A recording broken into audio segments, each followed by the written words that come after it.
बेहतरीन हेल्थ और wellness videos पाने के लिए चैनल को सब्सक्राइब करने के बाद बेल आइकन को प्रेस करना ना भूलें। नमस्कार दोस्तों, स्वागत है आपका इंडिया हेल्थ चैनल पर फिर एक बेहतरीन हेल्थ और वेलनेस वीडियो के साथ। नमस्कार, मैं डॉक्टर राहुल सैनी हूँ। मैं न्यूरोलॉजिस्ट हूँ और अभी मंगलम मेडिसिटी मानसरोवर में कार्यरत हूँ। दोस्तों, आज हम बात करने वाले हैं मेमोरी लॉस के बारे में, जिसे आमतौर पर बोलते हैं भूलने की बीमारी। ये बड़ी ही कॉमन समस्या है, आजकल हर एज ग्रुप में पाई जाती है। स्टूडेंट से लेकर बुजुर्ग आदमी, हर किसी को एक शिकायत बहुत ही कॉमन है कि उन्हें याद नहीं रहता। इसके बहुत सारे कारण हो सकते हैं। पहली बात तो, अगर आपका किसी चीज़ में इंटरेस्ट नहीं है और आपसे वो काम कराया जा रहा है, तो ये बात पक्की है कि आप उसमें ज़्यादा याद नहीं रख पाएंगे। जैसे कि अगर किसी को अपन बहुत ज़्यादा पढ़ाई के में पुश कर रहे हैं और उससे कह रहे हैं कि तुम्हें ये सब्जेक्ट पढ़ना है, तो वो उस सब्जेक्ट में सबसे ज़्यादा कम याद रख पाएगा, अपन बोलेंगे, जिसमें उसका इंटरेस्ट सबसे कम है। और वो उन चीज़ों को बहुत बेहतरीन याद रख लेगा जिसमें उसका इंटरेस्ट है। तो इसे आप यूँ भी समझ सकते हैं, जैसे कहा जाता है कि practice make the man perfect. तो याददाश्त भी इसी प्रिंसिपल पे काम करती है कि जिस बारे में अपन ज़्यादा सोचते हैं वो अपन को ज़्यादा याद रहती है। दूसरा, अपना ब्रेन इस पे भी काम करता है कि जो अपने काम की चीज़ें होती है उसे ब्रेन जल्दी से याद कर लेगा और लंबे समय तक याद रखेगा। मगर जो अपन को लगता है ब्रेन के लिए कि काम की चीज़ें नहीं है, भले से वो अपने लिए कितनी भी ज़रूरी हो, मगर अपने सर्वाइवल में बहुत ज़्यादा काम की चीज़ें नहीं है, उसे ब्रेन याद भी नहीं रखता ज़्यादा।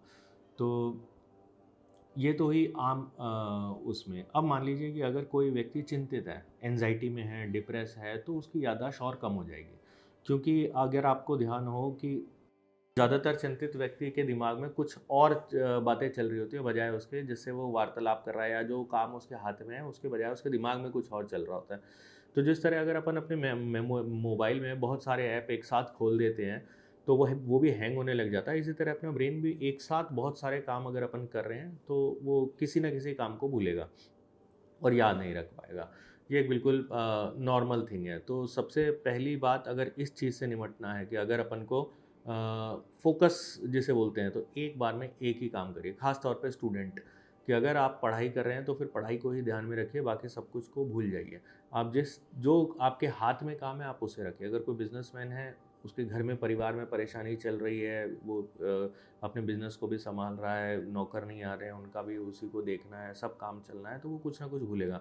तो एक बार में एक काम, अपने घर की टेंशन घर पे, बिज़नेस के साथ।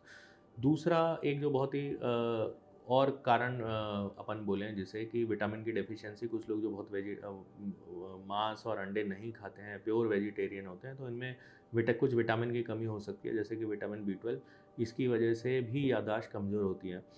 फिर इसके अगला कारण हो सकता है कि अगर कोई आदमी नींद नहीं लेता बराबर, याददाश्त को परमानेंट बनने के लिए ब्रेन का रेस्ट करना बहुत ज़रूरी है। तो अगर कोई आदमी सो ही नहीं रहा, सिर्फ 3-4 घंटे की नींद ले रहा है और बाकी दिन सारा काम कर रहा है, तो उसकी याददाश्त कमज़ोर होगी।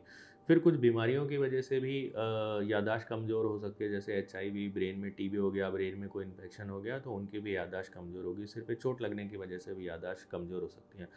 फिर एक जो थोड़ा-सा ख़राब कारण माना जाता है, कि अगर ब्रेन में कोई गाँठ है, कैंसर की गाँठ है, TB की गाँठ है, या कोई और भी समस्या की वजह से ब्रेन में कोई ऐसा मांस या फिर कोई गाँठ बनने लग गई है, तो वो भी मेमोरी को अफ़ेक्ट कर सकती है।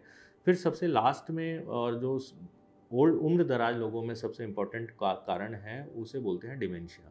अगर कुछ ख़ास तरीके के डिमेंशिया होते हैं, जो कि आप यूँ मान सकते हैं कि ख़ास तौर पे 60 के प्लस के बाद के लोगों में ही पाया जाता है, जैसे अल्जाइमर डिजीज़ ओल्ड एज में 60 प्लस लोगों में याददाश्त में गड़बड़ का सबसे प्रमुख कारण है, और अनफॉर्चुनेटली ये लाइलाज है। इसे क्योर नहीं करा जा सकता, मगर मैनेज करा जा सकता है। दवाइयों से अपन इसके सिम्टम को कंट्रोल कर सकते हैं, क्वालिटी ऑफ लाइफ को इम्प्रूव कर सकते हैं। तो एक हो गया अल्जाइमर। इसमें इसकी खास बात ये होती है कि आदमी सबसे पहले लोगों के नाम भूलने लगता है, उसके बाद दिशाएं भूल जाता है, उसके बाद वो अपने पैसों का हिसाब किताब नहीं रख पाता, फिर लोगों को भूलने लग जाता है, फिर एक ही क्वेश्चन बार बार पूछता है। तो अगर आपके घर में कोई उम्र दराज आदमी ऐसी गलती कर रहा है कि वो कहीं एक जगह पे गया और वहाँ से आना भूल गया, जहाँ से वो रूटीनली आता था, जैसे आपने पास किसी गार्डन में गया घूमने के लिए और वहाँ से वापसी का रास्ता भूल गया, कोई और आपको फ़ोन करके बता रहा है कि आपके परिवार के सदस्य यहाँ पे खड़े हैं और वो घर का रास्ता भूल गए हैं, तो ये अल्जाइमर की शुरुआत शुरुआती लक्षणों में से एक है। आपको इस पे तभी के तभी ध्यान देना चाहिए। दूसरा, पार्किंसन में भी याददाश्त की कमी आती है लेटर स्टेज में। और भी फ्रंटोटेम्पोरल डिमेंशिया और भी लिवाइस बॉडी डिमेंशिया और भी ऐसी बहुत सारी बीमारियां हैं जो ख़ास तौर पे उम्र-दराज लोगों को ही नुकसान पहुंचाती हैं और उन्हीं में ही याददाश्त की कमज़ोरी का कारण बनती हैं। तो ये कुछ प्रमुख कारण थे। तो इनमें जो सबसे ज़्यादा कॉमन कारण और जो सबसे हार्मलेस कारण ये है वो अपन ने चर्चा करी। उनमें से वो है कि आदमी एक साथ बहुत सारे काम कर रहा होता है और चिंतित होता है और ध्यान नहीं दे रहा होता अपने काम में। इस वजह ये बहुत ही जिसे कहा जाएगा कि हार्मलेस कारण है। अगर अपन फोकस रहेंगे, एक बार में एक काम करेंगे तो अपनी आधी सी मेमोरी इसी से ही बढ़ जाएगी। तो आज अपन ने इस टॉपिक पे चर्चा करी। मिलते हैं अगली बार किसी नए टॉपिक के साथ। नमस्कार।